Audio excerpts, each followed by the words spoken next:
Baik, Assalamualaikum, salam sejahtera, salam GBN, salam Malaysia dan salam kuasa ketiga. Jadi live hari ini adalah berkenaan dengan kenyataan-kenyataan yang sedang dimarakkan oleh beberapa pemimpin pembangkang kerajaan, ya, berhubung dengan proklamasi Melayu, pertemuan Tun Mahathir dengan Hadi Awang, khususnya kenyataan Khalid Samad, ya, berhubung dengan pertemuan Hadi Awang dengan Mahathir dan sebagainya. Jadi jika audio jelas, boleh maklumkan kepada saya. Jadi sebelum saya sampai kepada isu sama ada kerajaan mungkin tumbang ke tidak, saya nak tegur kenyataan Khalid Samad bahawa ada satu pakatan Hadi dengan Mahathir ni ada pakatan untuk porak-perandakan politik negara. Jadi saya mulakan di situ untuk menjelaskan mengapa jika kerajaan pimpinan Anwar tumbang, ianya adalah atas tipu muslihat Anwar dan Zahid sendiri. Jangan salahkan sesiapa. Okey. Jadi pertama sekali saya nak tegur Khalid Samad, ya, jangan cuba alih perhatian daripada cara anda telah diperlakukan oleh Zahid, ya. Sebenarnya apa yang anda lakukan betul. Anda telah bersuara sebagai seorang rakyat Malaysia untuk memberi pendapat berhubung pengampunan Najib. Itu tidak salah. Najib ni bukan milik UMNO. Dia dipenjarakan bukan sebab dia Presiden UMNO. Dia dipenjarakan sebab nama dia Najib Razak, dan juga sebab dia bekas Perdana Menteri yang telah memperdaya rakyat dan telah menyeleweng dana dan sebagainya. Dan ini terbukti menerusi proses mahkamah. Jadi jika anda, ya, Khalid Samad tidak setuju Najib diampunkan, itu hak anda. Tapi bila Zahid minta anda minta maaf, anda telah minta maaf, ya. Walaupun anda kata saya minta maaf hanya kerana berbeza pendapat, pokoknya anda telah minta maaf. Jadi maruah anda sudah tercela, ya, sebab Zahid has no right to ask you to minta maaf. Yang lebih penting lagi, anda telah membuktikan bahawa Zahid sebenarnya sedang menguasai gandingan Pakatan Harapan dan Barisan Nasional selepas DAP. Mengapa saya kata selepas DAP? Sebab DAP duduk lagi atas daripada Zahid, dan ini terbukti apabila DAP mengulangi pendirian Khalid Samad bahawa mereka tidak setuju, ya, Anwar diampunkan, UMNO senyap. Jadi kalau nak tengok hierarki, DAP dulu, lepas tu Zahid Hamidi, ya, kemudian baru Anwar, Khalid dan sebagainya, ya. Jadi anda sudah buktikan bahawa kerajaan ini adalah kerajaan songsang, kerajaan yang tidak stabil, kerajaan yang dibelengui pelbagai masalah, tidak boleh berfungsi dengan baik kerana terpaksa berada di bawah kawalan seorang tertuduh jenayah yang sedang melakukan apa sahaja dan Anwar tidak dapat kawal, ya. Jadi jangan cuba alih perhatian dengan kata Hadi dengan Tun ada perancangan tertentu untuk porak-perandakan politik negara. Anda telah membuktikan bahawa politik negara sekarang ni dah diporak-perandakan oleh Zahid, oleh DAP, ya, dengan kejadian itu, ya. Anda telah buktikan, ya. Jadi politik negara lah ni dalam keadaan porak-peranda dengan adanya Zahid, ya. Sampai anda terpaksa meminta maaf walaupun sebenarnya benda tu tak ada kaitan langsung dengan Zahid. Okey. So itu pertamalah saya nak tegur Khalid Samad, ya, maaf. Yang kedua, bila kita cerita porak-peranda ni, saya pun ada baca bukan hanya kenyataan Khalid Samad, beberapa pihak, ya, jika ada usaha tumbangkan kerajaan ataupun jika kerajaan ditumbangkan, kesihani rakyat lah, macam inilah, macam itulah, ya, berapa kali kita nak lalui dan sebagainya. Okey, saya dah baca banyak kenyataan lah, saya tak nak namakan siapa, ramai yang ni. Sebenarnya kelakuan-kelakuan jahat ni telah dilakukan oleh Anwar sejak berdekad lamanya. Dia telah cuba menyastabilkan banyak kerajaan-kerajaan YDPA terdahulu, ya, dan memporak-perandakan politik negara. Dan selepas dibebaskan dari penjara, dia terus cuba menyastabilkan kerajaan pimpinan Mahathir dengan I have the numbers dan sebagainya, seolah-olah mengugut kalau Mahathir tidak ingin lepaskan jawatan, kerajaan akan ditumbangkan dan sebagainya. Dan dia lantik sebagai timbalan Perdana Menteri seorang yang telah berkomplot dan telah berjaya tumbangkan dua kerajaan YDPA. Jadi kerajaan ini sedang dipimpin oleh pihak yang telah memporak-perandakan politik negara dan kerajaan-kerajaan YDPA sebegitu lama, termasuk selepas PRU 15, kerana pelantikan Anwar sebagai Perdana Menteri berlaku menerusi satu tipu muslihat Zahid. Ya. Jadi rakyat telah mengundi. Tak ada yang menang. PH tak menang. PH dapat 81 kerusi. Jangan kira muda, ya. Perikatan dapat 74 kerusi. Ya. So, bila Agong nak lantik Perdana Menteri, jadi dia minta bukti. Sebenarnya bukti sudah ditampilkan oleh Perikatan Nasional. 115 akuan bersumpah ke 114 akuan bersumpah. Ya, sudah ditampilkan. Tetapi Agong memberi peluang kepada pihak lain untuk tunjukkan bukti. Okey, itu saya tak dapat jelaskan mengapa. Kemudian selepas itu Zahid buat satu pendek, nak pendek ceritalah, saya tak nak masuk rentetan penuh. Sehari sebelum MP UMNO dengan MCA dengan MIC dijadualkan berjumpa dengan Agong, Zahid buat mesyuarat tergempar Majlis Tertinggi Barisan Nasional. Di situ Zahid pengerusikan mesyuarat itu dan dia setuju dengan MP bahawa mereka tidak akan sokong Anwar kerana ikrar no Anwar no DAP yang wajib dipatuhi kerana itu adalah ketetapan PAU yang tidak boleh dilanggar. Dan mereka juga tidak akan sokong Muhyiddin. Maknanya UMNO akan duduk sebagai pembangkang. Jadi semua MP teruja. Bila semua MP teruja, MP telah beri hak kepada Zahid untuk mewakili mereka. Jadi Agong tak dapat berjumpa dengan semua MP kerana Zahid mewakili MP. Ya, tapi bila Zahid bertemu dengan Agong, dia buat warkah rahsia. Dalam warkah itu dia menipu. Saudara-saudari dengar baik-baik, dia menipu.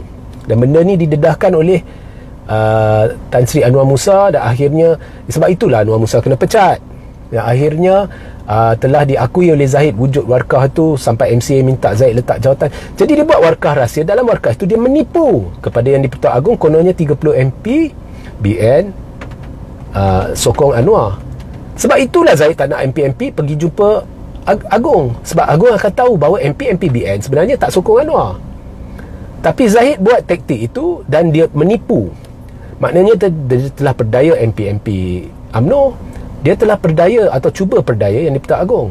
Barangkali sebab itulah Agong menggunakan kuasa budi bicara yang ada pada Seri Paduka Baginda Tuanku menerusi Perlembagaan Persekutuan, menyantik Anwar atas keyakinan Anwar mungkin dapat sokongan majoriti.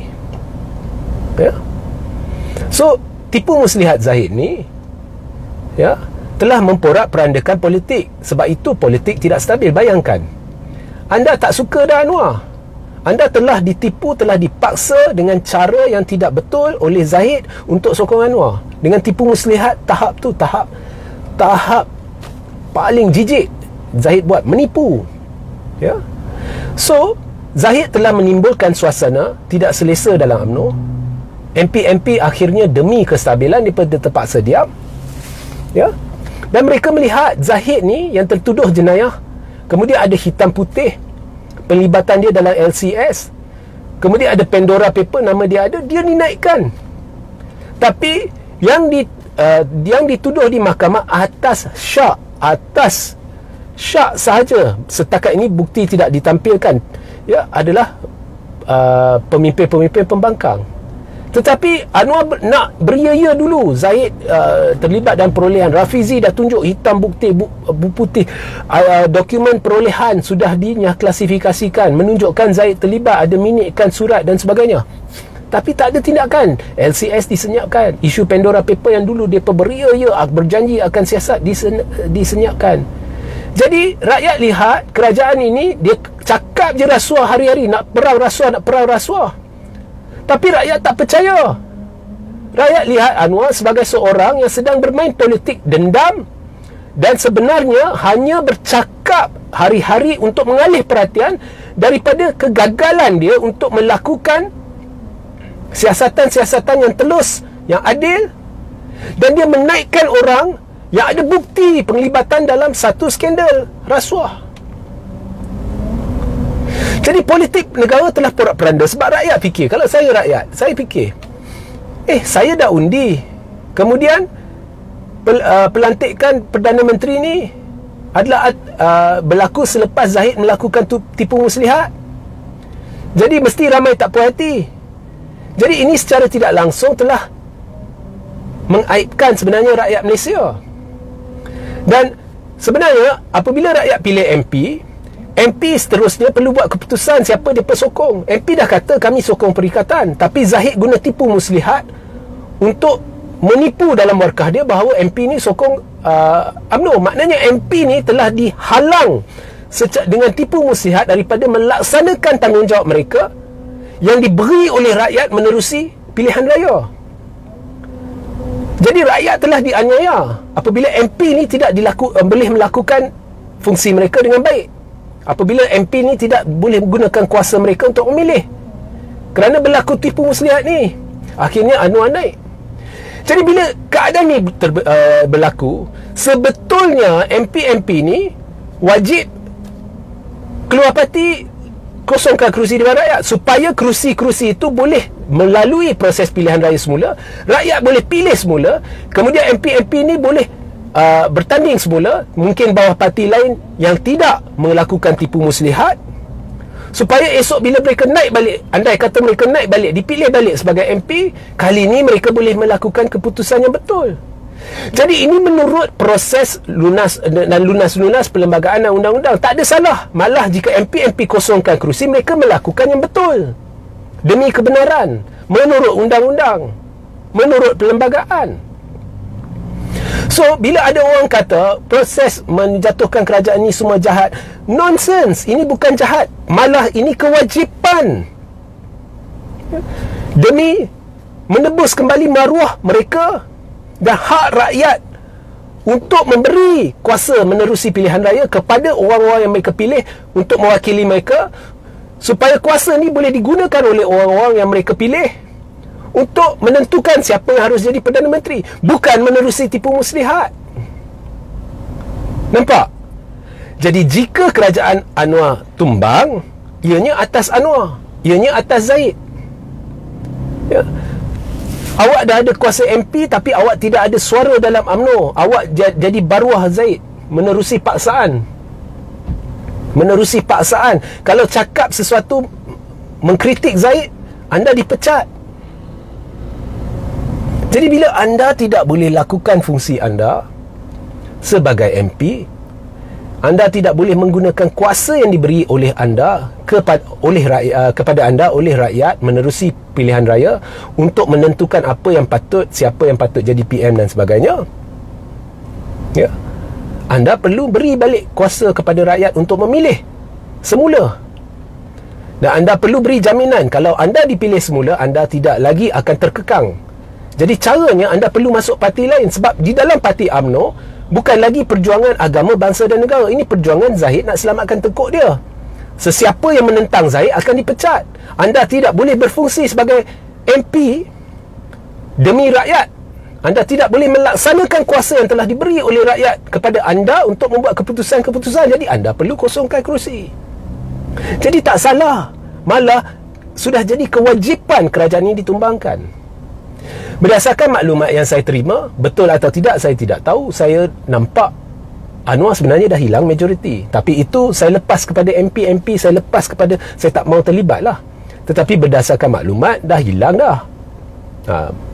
Betul atau tidak saya tak nak ambil tahu, ya. Tapi yang penting bila jatuh, ianya sesuatu yang betul. Kerana Anwar Zahid terlibat dalam banyak tipu muslihat, sedang meresahkan rakyat, ya. Bila Tun lakukan proklamasi, mereka kata Tun memainkan sentimen agama, perkauman. Salah ke orang Melayu nak bersatu? Orang Cina saja boleh bersatu, orang Melayu tak boleh bersatu.